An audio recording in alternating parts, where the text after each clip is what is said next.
théâtre du gymnase nous prend pour l'été. Et nous voici avec Michel Delpech et André Bézu, qui faisait un rôle de redresseur de dogue, je ne sais plus quoi, et on est au gymnase, c'est plein, c'est extraordinaire. Et Bézu, à un moment, doit dire « Tu n'auras pas ça !» Et le ça, sa fausse dent part dans la salle. Là, Bézu est fou. Il se retourne vers nous. C'est horrible. Et là, je me suis planquée derrière le canapé. Je vais vous faire Daniel.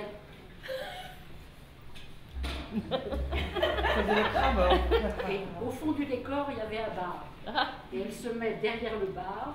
Et nous, en scène, on voit un petit ruisseau. Et Maribel, ben oui, j'ai fait pipi. Et Maribel m'a dit, elle était là. Ben oui, elle n'était pas morte, donc elle était là. On n'a jamais fait pipi sur ma scène. Et ben, j'ai dit, je crois, bah, comme ça, les baptisés. Faire pipi sur scène. Voilà. C'est comme ça que nous sommes connus.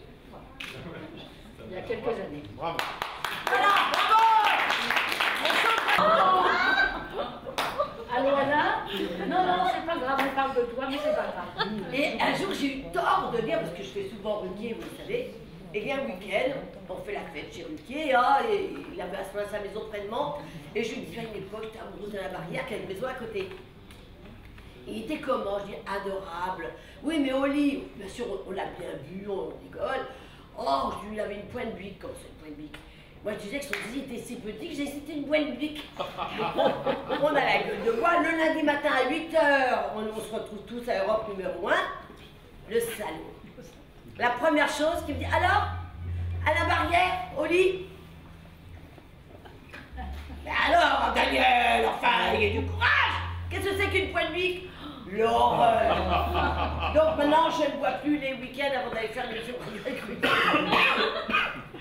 Comme si tu nous disais un texte. Ah, si je vous disais un texte. Ah bah oui. La porte ouverte, comme ça. C'est n'importe quoi. Bon, si vous voulez que je m'arrête, je m'arrête. Alors on va dire un texte sérieux. Pour les femmes. Ainsi soit-elle. De Benoît Groult. Du coup, je n'en mets pas. Au revoir. Maintenant, ça va être sérieux. Soir dans un hôpital.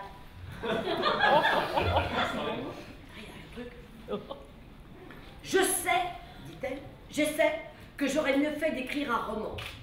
On aurait continué à me dire galamment dans les salons, ravi de vous connaître, ma femme a adoré vos livres.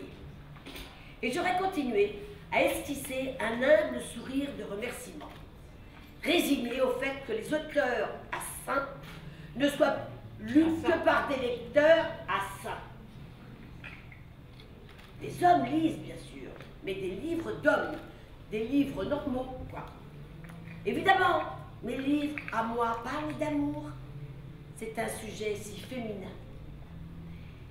Quand il est traité par une femme.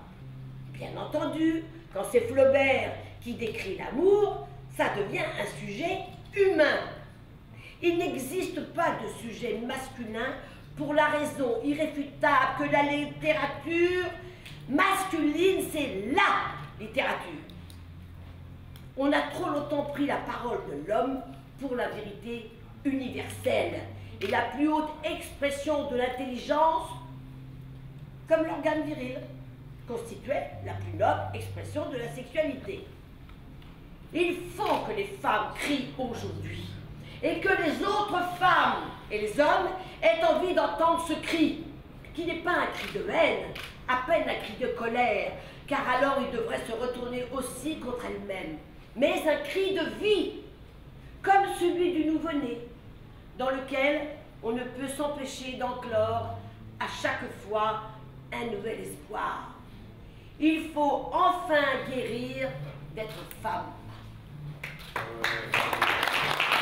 Ma poésie à moi. Et l'histoire est vraie. Abdou Diouf, ça vous dit quelque chose? Un grand noir.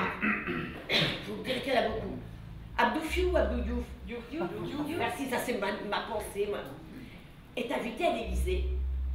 Et Georges, bon, les prénoms et moi, il faut dire que j'ai eu un Jacques dans ma vie. Donc Georges me dit ce soir, on va à l'Élysée. Oh, qu'est-ce que je me mets? Je sais pas. On me prête une très belle robe longue de chez Diamant Noir. Alors la robe avait un bustier, comme ça, et derrière, une traîne. Elle a tout vu. Mais accrochée qu'un faux cul, avec du scratch. Vous voyez, on a le faux cul. J'arrive à l'Élysée. Il n'y avait pas de portable à l'époque. Sinon, j'aurais appelé papa pour lui dire je suis à l'Élysée. Alors je marche. Il y a la queue derrière moi qui marche en même temps pas parce que sinon, et on arrive. Et à un moment, on nous présente aux 4 personnes importantes. Il y a un aboyeur qui dit, alors monsieur et madame Attel, ministre, vous êtes quand même 250, beaucoup plus de noirs que de blancs. Enfin, moi j'étais dans les blancs. Et vous avez, monsieur et madame Attel. Et là on dit monsieur et madame Georges Philiou et madame. C'est important. Donc, je salue Daniel Mitterrand, le président de la République qui me regarde, en disant pourvu qu'elle fasse des conneries ce soir, et il me regarde comme ça.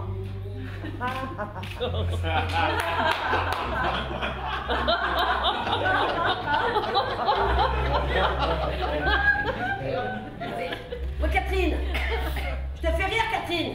Eh ben, c'est Mitterrand, non? Oui. Après, je vous ferai Mitterrand bourré qui imite un coq. On change à pas de conversation. Alors, un petit coup.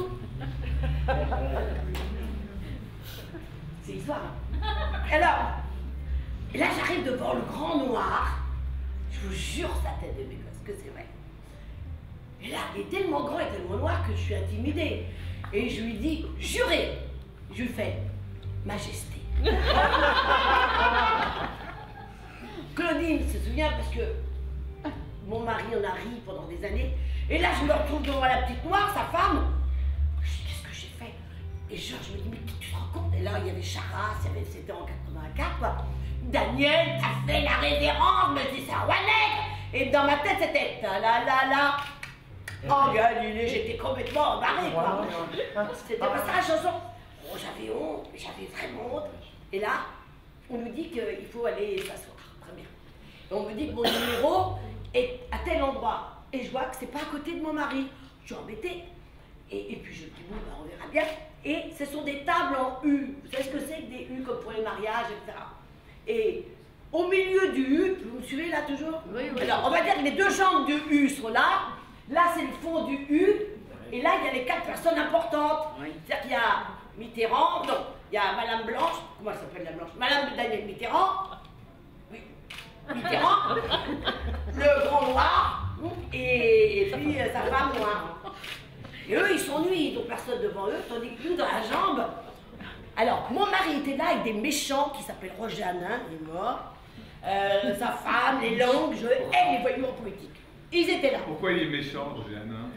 Il est mort. Oui. Méchant. Je n'aime pas les gens. J'aime l'intégrité, mon cher. Et Roger Hanin, je l'ai connu avant qu'il soit de beau-frère. Il était adorable. Et le jour où il a eu le pouvoir, de quel droit allait-il prendre l'avion du Glam pour aller à Deauville? D'abord, il n'avait pas besoin d'aller à Deauville. Et pas besoin de prendre le Glam. C'est un voyou. Tant pis, je ne sais pas s'il m'entend. Voyou. Et les langues, je continue, je vais leur dire, et les langues, Monique et Jacques, s'ils meurent, je ne dirai pas leur enterrement. Je n'aime pas les voyous en politique. C'est dit? Voilà comment on peut. C'est dit. Ah oui, écoutez, bon, avec les méchants, j'ai raison, non? J'ai un soutien. Et alors on est là, alors moi je suis avec, alors dans la jambe, vous me suivez, je suis entourée de noirs, mais les plus beaux les uns que les autres, et j'entends Madame le flic,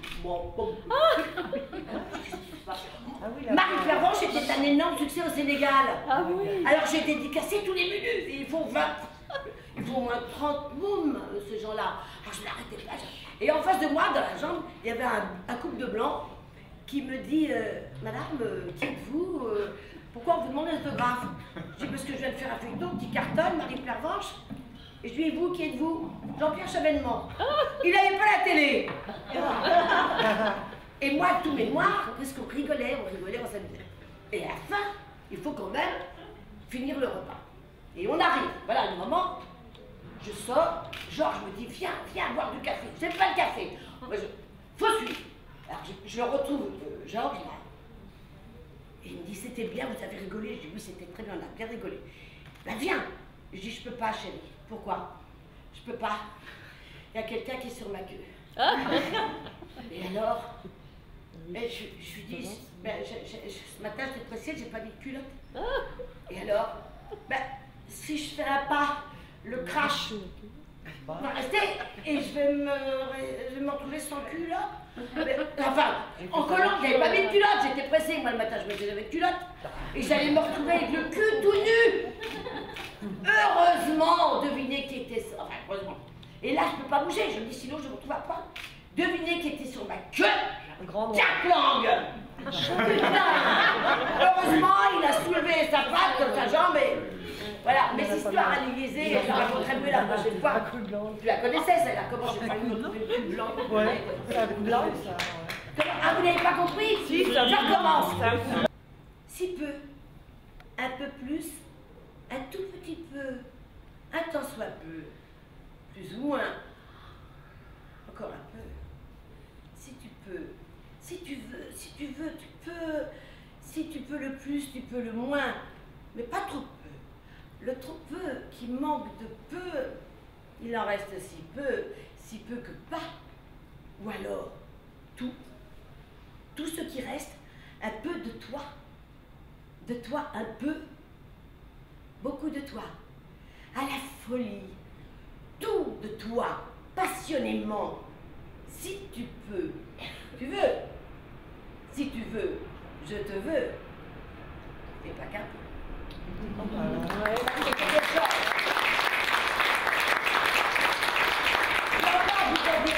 Avant de passer la parole à Claudine. Combien on peut faire des phrases avec très peu de mots? Enfin, oui, les mêmes. C'est pas ça qu'il fallait dire. C'est pas grave. Il y a le vitrier qui passe, le marchand d'eau chaude qui repasse, la repasseuse qui n'est pas loin, le rémouleur est à l'affût, la marchande des 4 saisons, avec ses poivrons, ses melons, ses oignons, dans sa charrette de bois vert, vert poireau, vert salade, citron vert, vert pomme, pomme verte et pomme de terre. Et passe et repasse le marchand de mots. Il en a plein le dos. Des mots à tous les propos, à tous les prix qui débordent de son sac à dos. Des mots bien élevés, des mots bien appris, des mots oiseaux qui voudraient s'envoler, des mots prisonniers qui voudraient s'évader de la cage des phrases où ils sont enfermés, des mots poètes qui voudraient un quatrain, des mots musique qui voudraient un refrain, des mots musique qui voudraient un refrain, des mots de tous les jours qui attendent demain, des mots d'amour qui attendent toujours, des mots récités qui n'attendent plus rien que le point. Le point de suspension, d'interrogation, d'exclamation. Des mots de confection, des mots sur mesure, des mots en mesure pour faire une chanson. Des mots étrangers qui voudraient les papiers. Des mots sans abri qui voudraient un logis. Mais le marchand de mots ne vend rien. Il voudrait bien se débarrasser de quelques mots qui sont lourds sur son dos. Personne n'en veut de ces mots. Il les fait pourtant pas cher. Il les offre par paire. Il compte les mots composés pour un seul nom et ne fait pas payer les traits d'union. Il en fait 13 à la douzaine, moitié prix pour la centaine. Il tente même de vendre à la criée des mots qui sont faits pour chuchoter. Un passant qui passe lui dit en passant: je t'aurais bien acheté quelques mots pour lui dire que je l'aime, mais je ne sais pas choisir mes mots. Et il y a des mots qui coûtent cher. Qu'importe, répond le marchand. Tous les mots que tu veux, je te les donne. Les mots d'amour, c'est pas marchand. Les mots d'amour, c'est pas payant.